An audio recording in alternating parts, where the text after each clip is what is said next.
Et citoyens français en même temps sénégalais, est-ce qu'il est possible de notre part de porter plainte au niveau des juridictions françaises contre les personnes qui, sur les plateaux de télé, qui à longueur de journée font l'apologie des meurtres, des choses horribles au Sénégal? Comment peut-on faire, nous, ici, sur le territoire, pour porter plainte et poursuivre ces gens à jamais? Je vous remercie. C'est un élément sur lequel je ne suis pas revenu, et je vous remercie de me le permettre, c'est les personnes qui incitent à la commission des crimes. C'est un élément cardinal et qu'ils ne pensent pas qu'ils seront oubliés.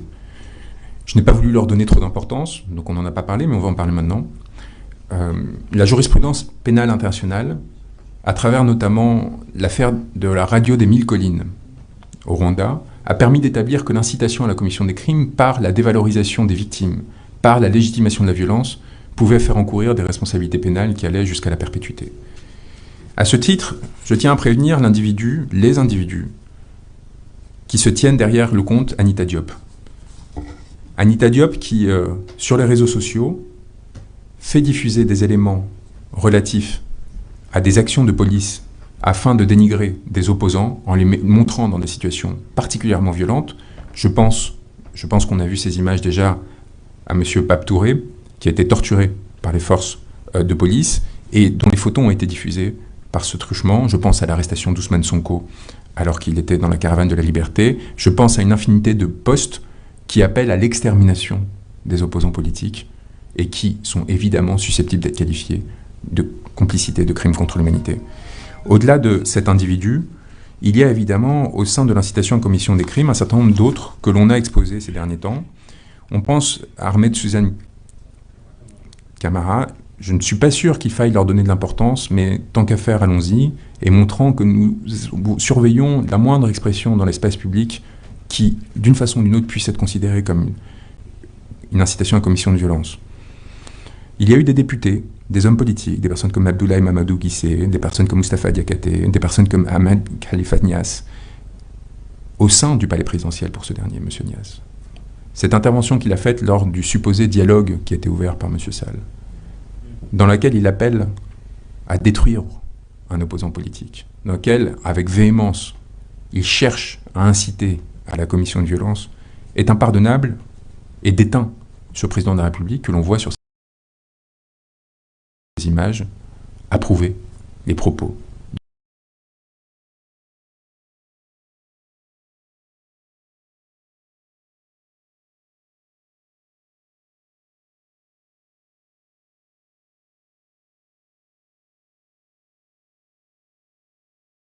Cet individu, de cet homme d'affaires.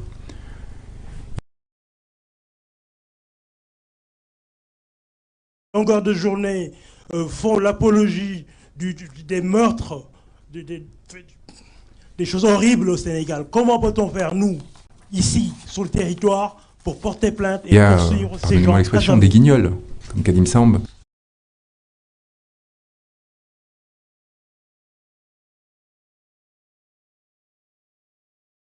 Cardinal et qu'ils ne pensent pas qu'ils seront oubliés. Je n'ai pas voulu leur donner trop d'importance, donc on n'en a pas parlé, mais on va en parler maintenant. Mais qu'il est important. La jurisprudence pénale internationale, signaler, à travers notamment l'affaire de la radio des 1000 collines au Rwanda, a permis d'établir que l'incitation à la commission des crimes, par la dévalorisation des victimes, par la légitimation de la violence, pouvait faire encourir des responsabilités pénales qui allaient jusqu'à la perpétuité.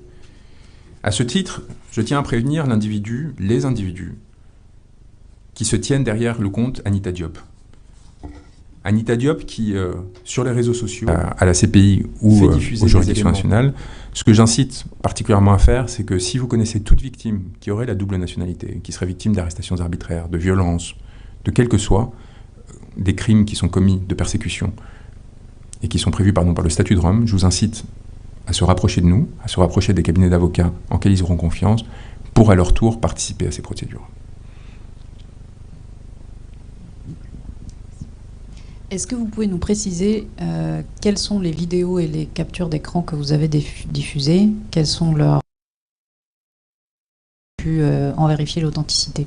Donc, ces vidéos font partie des 710 éléments que nous avons retenus, sur les plus de 4500, et que nous avons retenus parce que nous avons pu soit parler aux personnes qui sont les victimes, directement, pour la plupart d'entre elles, soit aux auteurs de la vidéo et des témoins directs de la scène qui nous ont permis de recouper avec d'autres éléments, notamment des éléments d'identification, des certificats d'autopsie et autres, la réalité matérielle des scènes, leur date et le lieu dans lequel ils ont été présentés. Tout élément qui ne permettait pas d'identifier avec certitude la date et le lieu a été écarté par principe, par risque de falsification, par risque de confusion avec des événements précédents ou autres, ce qui explique que nous ayons retenu que ces 710 éléments, alors que très probablement sur les 4500, la quasi-totalité touchait quand même aux événements dont nous parlons, c'est-à-dire entre mars 2021 et juin 2023. Nous savons à quel point la procédure pénale est stricte et à quel point, dès lors qu'il s'agit de la vie d'un homme qui est pris dans les raies d'une justice pénale, il faut être exigeant et rigoureux dans la sélection des éléments qui seraient potentiellement incriminants pour ce dernier. Et nous avons opéré avec cette connaissance du droit pénal et de ses exigences, avec aussi mon expérience au sein de la Cour pénale internationale, du bureau du procureur, puis comme docteur, mes recherches universitaires, pour essayer de calibrer la sélection des preuves pour s'assurer qu'elles respectent les exigences de ces juridictions. Il y aura évidemment un travail à faire de la part de ces institutions pour recouper, vérifier, eux-mêmes enquêter, mais ce dont nous sommes certains, c'est que la base matérielle et objectivable que nous leur fournissons est suffisante dès aujourd'hui pour ouvrir une enquête.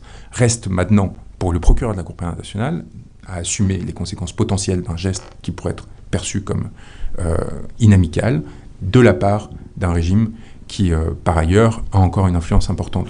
Mais c'est là encore où j'insiste, quoi qu'il arrive, que ce soit la CPI en France ou évidemment au Sénégal, ce que nous privilégions, la question ne se joue pas en semaines, mais évidemment en années. Ce sont des années qui vont peser sur ces individus, parce que ce sont des années lors desquelles, à tout moment, des procédures pourront être enclenchées contre eux et amener à des conséquences pénales. Là où j'attire l'attention à la fois des juridictions internationales et nationales, c'est qu'ils soient très attentifs à la responsabilité qu'ils auraient s'ils se retenaient d'agir dans les événements qui vont suivre. Parce que nous sommes à 7 mois d'une élection présidentielle, que nous avons vu que ce pouvoir politique fait usage de la force pour imposer ses décisions, et que dans l'inaction de la part de ces juridictions, il y aurait une forme de complicité à l'égard de tout acte futur de violence qui serait organisé et commis par le régime actuel.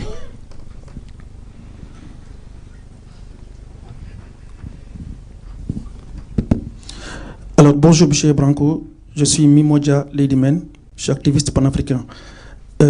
Évidemment, les images que vous projetez sont désolantes et puis c'est difficile à regarder, à observer. Pensez-vous que ce soit vraiment très très opportun du moment où les juridictions locaux sénégalais n'ont pas encore pris ces crimes en considération pour être jugés dans des tribunaux sénégalais? Et pensez-vous qu'il est normal à le stade actuel de vouloir tout simplement détropicaliser ce phénomène-là vers la CPI, tout en sachant que la CPI ne condamne de façon générale que les Africains? Au regard même de ce qui s'est passé au niveau de la Libye, comme vous êtes défenseur des droits humains, la véritable personne qui aujourd'hui aurait dû attirer la CPI, c'est M. Nicolas Sarkozy. En tant que défenseur des droits humains, pensez-vous un jour régler le sort de M. Nicolas Sarkozy? Je ne parlerai même pas de George Bush parce que, comme vous le savez très bien, la CPI, les Américains n'ont pas ratifié les statuts de Rome. Et ma dernière question est la suivante. Avez-vous vraiment, mais quand je dis vraiment, c'est vraiment, parce que là, ce que vous êtes en train de dire, c'est quelque chose de très grave qui touche le régime de Macky Sall, que je qualifie comme étant un régime dictatorial. Avez-vous vraiment des vraies preuves qui justifient votre action, et pensez-vous que la CPI va vraiment aller au fond de cet événement-là, tout en ayant à l'esprit ce que je viens de dire? Merci. Je vous remercie. C'est une question qui me semble très importante. Je suis particulièrement attentif au respect de la souveraineté, et en particulier de la souveraineté des peuples africains, qui a été malmenée au prétexte de lutte pour le bien ces dernières années de façon chronique. J'ai l'honneur de défendre certaines des figures panafricanistes les plus importantes qui m'ont amené justement à ce dossier, dont Kémy Séba, que je remercie de sa confiance, et qui ont joué un rôle cardinal dans ma formation intellectuelle et politique à l'égard des enjeux contemporains africains. Donc il est évident que j'ai parfaitement conscience des enjeux que vous soulevez et de l'importance de les soulever. On est sur une situation où, si vous changez un peu votre prisme, la seule juridiction qui inquiète sérieusement les personnes dont je viens de vous parler est la Cour pénale internationale. Parce que ce sont des individus qui aiment venir dans des palaces comme celui-ci, et contrairement à eux, nous avons fait un immense effort collectivement pour pouvoir nous installer pour quelques heures ici, pour leur montrer que nous avions les capacités à tout niveau de les défier sur leur terrain, mais nous n'avons pas nos habitudes dans ces endroits. Et nous n'avons pas l'habitude de piller les ressources des peuples pour se permettre d'arriver dans ces endroits. Cette différence fondamentale, elle est exactement similaire sur la question de la CPI. Quelle que soit notre appréciation de l'action de la CPI, en particulier depuis 20 ans, nous savons qu'aujourd'hui, c'est l'institution qui serait en mesure de les empêcher de venir faire leurs courses dans le 8e arrondissement, de venir se faire soigner dans l'Union européenne, de venir de façon générale passer leurs vacances ou placer leurs enfants, comme c'est le cas pour M. Moussa Fall, au Canada. Ces gens, aujourd'hui, ont une partie de leur famille à l'étranger, dans ces territoires qui sont membres de la CPI. Et c'est pour ça, c'est très important pour nous d'activer ces juridictions, parce qu'ils ont aujourd'hui le contrôle sur les juridictions nationales.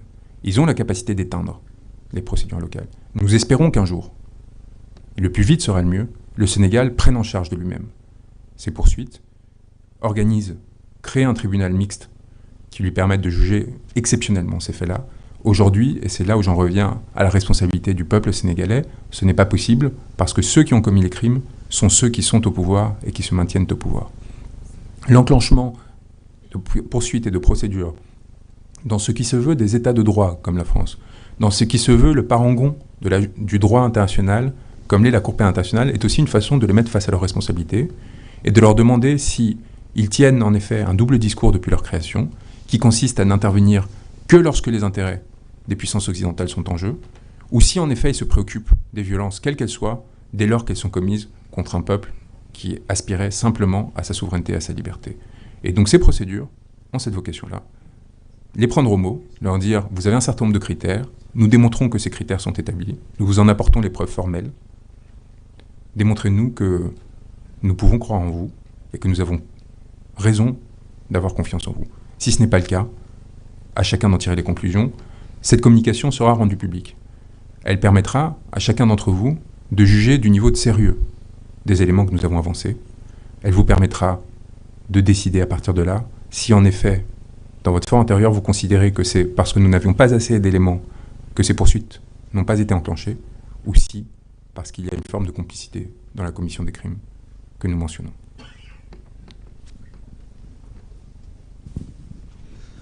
Bonjour M. Branco, je m'appelle Bara.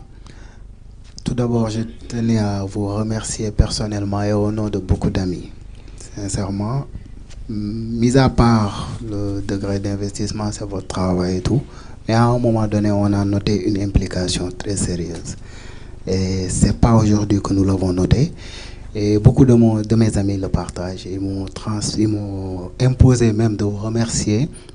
Il y en a même un qui m'a donné un de vos bouquins qu'il souhaiterait que vous signiez pour lui.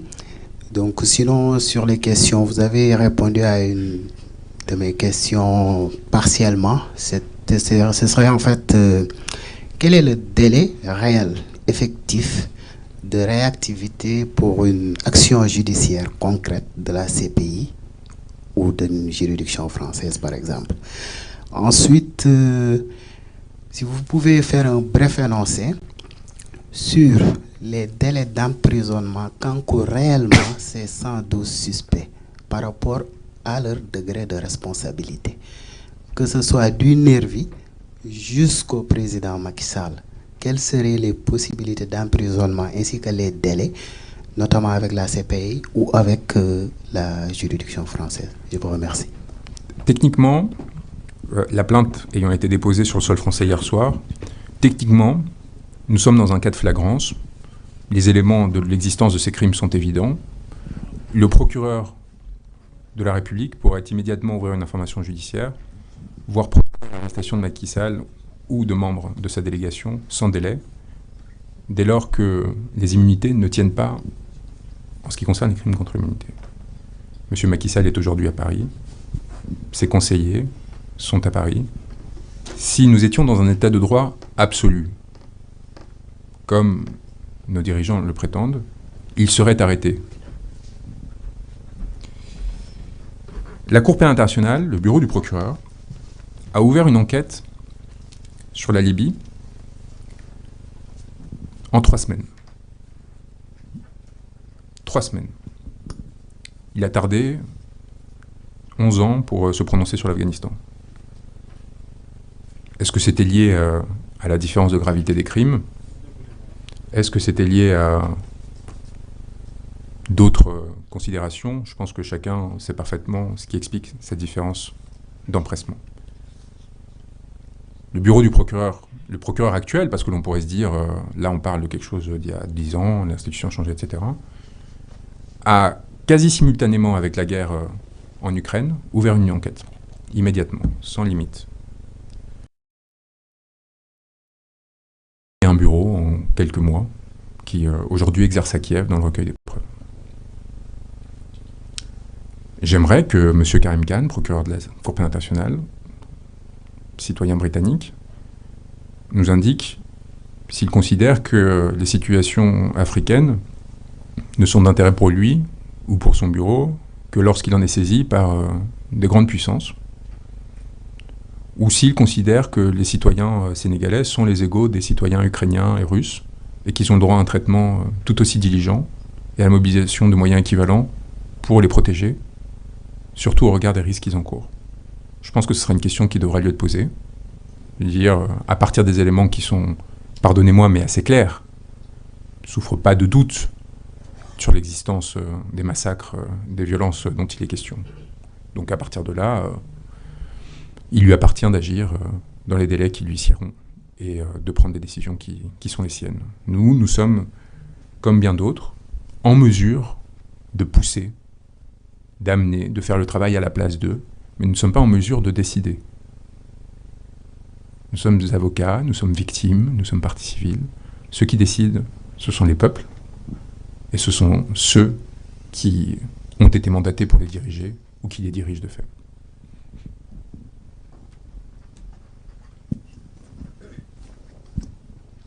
Bonjour maître, je suis Sayande Khan, cadre à PASTEF France. Tout d'abord, je vous remercie pour toute cette compilation et toute cette consolidation de ces vidéos que vous avez montrées et qui sont preuve des atrocités que nous vivons au Sénégal. Maître, moi, la question qui me trotte tout le temps, c'est de savoir qu'est-ce qui vous a motivé à porter ce combat auprès de Ousmane Sonko, parce que si on se rappelle bien, le début de ce combat l'a porté sur le fait de pouvoir défendre le président Ousmane Sonko face à ces gens qui l'ont diabolisé. Mais je vois qu'il y a une continuité qui a été faite par rapport à ce combat que vous portez là. Qu'est-ce qui est à l'origine de cette motivation-là pour porter ce combat auprès de Ousmane Sonko et auprès du peuple sénégalais? Et l'autre chose que je voulais vous dire, maître, vous faites partie de l'espoir de tout un peuple. Le Sénégal en foi à vous. Le Sénégal a confiance en vous. Parce qu'actuellement, nous sommes en train de vivre des nuits sombres. Et je pense que vous portez un combat de tout un peuple. Et nous avons espoir et foi en vous. Et espérons que tous les gens qui sont impliqués dans ces meurtres et dans ces atrocités-là seront punis. Merci. Nous avons été saisis par des victimes, des familles de victimes de meurtres, par des personnes qui ont été blessées, qui ont été torturées et qui